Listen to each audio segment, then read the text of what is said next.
ایک عرب مسلمان لڑکی لندن میں زیر تعلیم تھی۔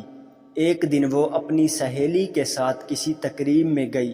کوشش کے باوجود وہ وہاں سے جلدی نہ نکل سکی۔ جب وہ اس فنکشن سے فارغ ہو کر نکلی تو رات کافی دیر ہو چکی تھی۔ اس کا گھر دور تھا۔ گھر جلدی پہنچنے کا ذریعہ زیر زمین چلنے والی ٹرین تھی، لیکن وہ ٹرین کے سفر کرنے سے کچھ خوف محسوس کر رہی تھی، کیونکہ برطانیہ میں اکثر رات کے وقت ٹرینوں اور اسٹیشنوں پر بہت سے جرائم پیشہ اور نشہ میں دھت افراد ہوتے ہیں۔ آئے روز ٹی وی چینلز اور اخبارات میں یہاں ہونے والی وارداتوں کا تذکرہ موجود ہوتا ہے۔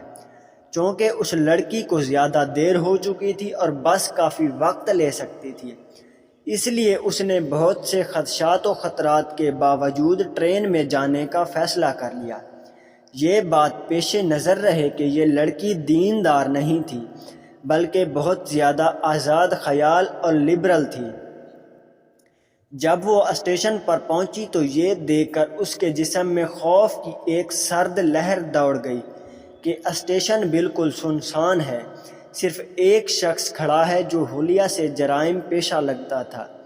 وہ انتہائی خوف زدہ ہو گئی۔ پھر اس نے ہمت کی، خود کو سنبھالا، قرآنی آیات کا ورد کرنا شروع کر دیا۔ اسے جو کچھ زبانی یاد تھا، جسے ایک عرصے سے وہ بھولی ہوئی تھی، سب کچھ پڑھ ڈالا۔ اتنے میں ایک ٹرین آئی اور اس میں سوار ہو کر بخیریت اپنے گھر پہنچ گئی۔ اگلے دن کا اخبار دیکھ کر وہ چونک اٹھی۔ اسی اسٹیشن پر اس کے روانہ ہونے کے تھوڑی دیر بعد ایک نوجوان لڑکی کا قتل ہوا اور قاتل گرفتار بھی ہو گیا۔ وہ پولیس اسٹیشن گئی۔ پولیس والوں کو بتایا کہ قتل سے کچھ دیر پہلے وہ اس اسٹیشن پر موجود تھی۔ میں قاتل کو پہچانتی ہوں، اس سے کچھ پوچھنا چاہتی ہوں۔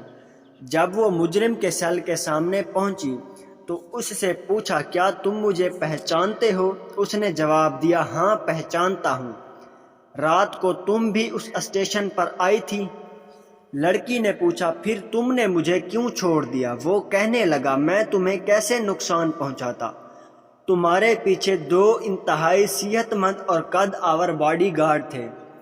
یہ سن کر لڑکی حیران ہو گئی۔ اسے یقین ہو گیا کہ قرآن کی آیتوں کا ورد کرنے کی وجہ سے اللہ کی طرف سے اس کی حفاظت کی گئی، اور واپسی پر اللہ کے تشکر اور احسان مندی کے جذبات سے مغلوب تھی۔